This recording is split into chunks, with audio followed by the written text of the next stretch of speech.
Psalm 49. For the music director, a psalm by the Korahites.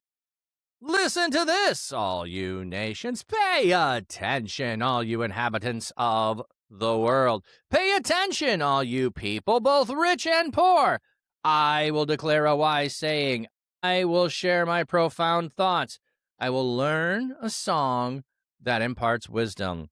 I will then sing my insightful song to the accompaniment of the harp. Why should I be afraid in times of trouble, when the sinful deeds of deceptive men threaten to overwhelm me? They trust in their wealth and they boast in their riches. Certainly a man cannot rescue his brother. He cannot pay God an adequate ransom price. The ransom price for a human life is too high, and people go to their final destiny, so that he may continue to live forever and not experience death. Surely one sees that even wise people die. Fools and spiritually insensitive people all pass away and leave their wealth to others. Their grave becomes their permanent residence, their eternal dwelling place. They name their lands after themselves, but despite their wealth, people do not last. They are like animals that perish. This is the destiny of fools and of those who approve of their philosophy. Selah. They will travel to Sheol like sheep, with death as their shepherd. The godly will rule over them when the day of vindication dawns. Sheol will consume their bodies, and they will no longer live in impressive houses. But God will rescue my life from the power of Sheol. Certainly he will pull me to safety. Selah. Do not be afraid when a man becomes rich and his wealth multiplies, for he will take nothing with him when he dies. His wealth will not follow him down into the grave. He pronounces this blessing on himself while he is alive. May men praise you, for you have done well. But he will join his ancestors. They will never again see the light of day. Wealthy people do not understand. They are like animals that perish. So again, we have a psalm of the Korahites. The Korahites are the ones who rebelled against Moses and Aaron and went down into Sheol alive. So the fact they're talking about Sheol and all of that is a fascinating thing that they have a psalm about that. So listen to this, all you nations. Pay attention, all you inhabitants of the world. So this is intended to be a song sung not only for the people of Israel, but for the entire world. Pay attention, all you people, both rich and poor. So regardless of status, I will declare a wise saying. I will share my profound thoughts. I will learn a song that imparts wisdom. I will then sing my insightful song to the accompaniment of the harp. So I'm going to go learn wisdom and a song, and then I'm going to share that, and I'm going to accompany it with the harp. We're going to have a wise song. Gather round, everybody. It's not going to be a pop song with no information of any value or nonsense that you just don't gain anything from. We got a real song here, baby. It's wisdom, and you're going to love it.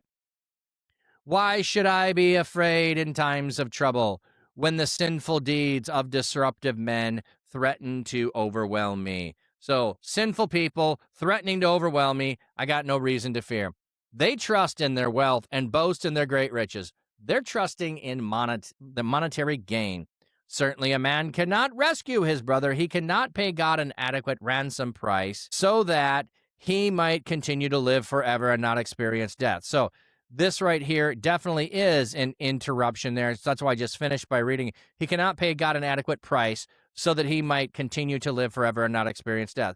I can't pay God a ransom so that my brother doesn't die and go to the grave. So, and then the interruption is the ransom price for human life is too high, and people go to their final destiny. So the price is too high. You cannot pay God the ransom price may supply the legal background for the metaphorical language used here. The psalmist pictures God as having a claim on the soul of the individual. When God comes to claim the life that ultimately belongs to him, he demands a ransom price. that is beyond the capability for anyone to pay. Okay, didn't really need that footnote. So you can't bribe or pay a ransom to get out of death. Surely one sees that even wise people die. So we had rich and poor. Now we have even wise people die. Fools and spiritually insensitive people pass away. So both wise and foolish all pass away. You can't escape. And BT dubs, they leave their wealth to others. So the rich man, the poor, or the rich man, the fool, the wise man, doesn't matter who you are, you leave your wealth to others. You can't take it with you. He who dies with the most toys does not win. Their grave becomes their permanent residence, their eternal dwelling place. They name their lands after themselves, but despite their wealth, these people do not last. They're like animals that perish. So they have a name that might go on after them, but they are permanently dead. Now, this is not saying anything about resurrection. That's not the claim here. The claim here is they are no longer walking among us. They are in the abode of Sheol. They have gone to the place of the dead. That's their new dwelling place. They're not here anymore. They're just like animals. They're gone.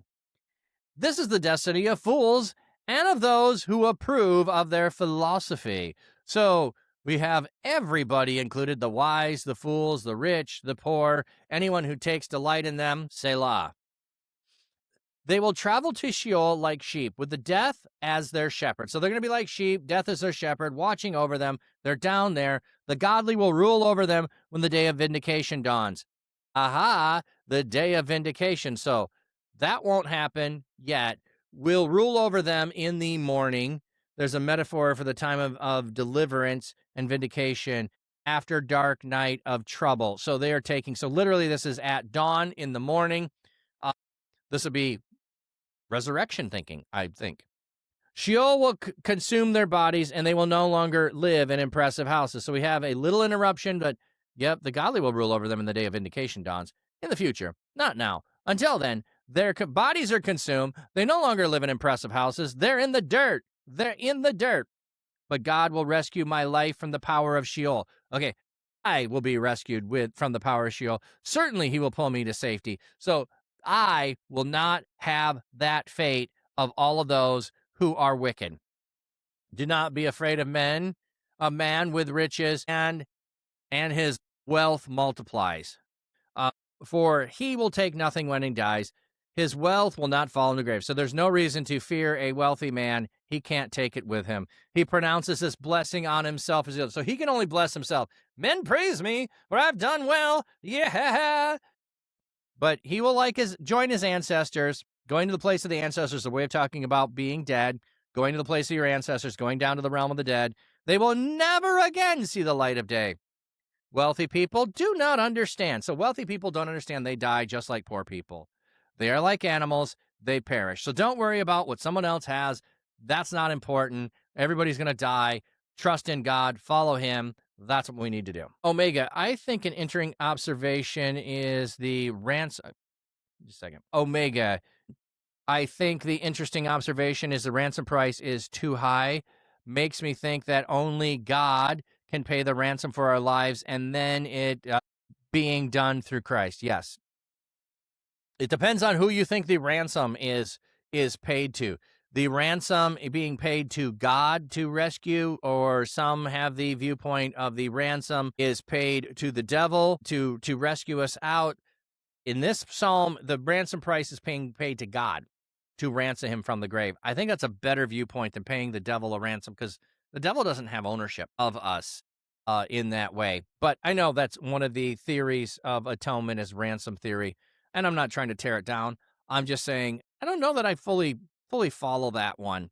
But yeah, absolutely a good point. The ransom price is too high. Who could pay the ransom price? Christ could pay the ransom price. I don't know if any New Testament scriptures quote Psalm 49. Let me go look that up a second. We'll wake up Venture AI. Do any New Testament passages quote Psalm 49? Let's see what it finds. Psalm 49 is never directly quoted in the New Testament, but themes, so Matthew Mark and Luke, Jesus' question about gaining the whole world but forfeiting their souls mirrors 49 core message. Okay, that you can't ransom your own life. So there we have an allusion to it. So what shall it profit a man? Okay, we brought nothing into the world and we can take nothing out of it. Timothy is paralleling it. The parable of the rich fool embodies the psalmist's warning about futility of trusting in wealth. Okay. Psalm 49 raises a question the New Testament answers, but God will redeem my soul from the power of Sheol. Yes, we have that, which is the hope of the fallen. The New Testament, especially Hebrews, points to Jesus as the one who actually defeats death and ransoms souls, something money and human effort never could. There we go. So, Omega, thank you for that little side trail there.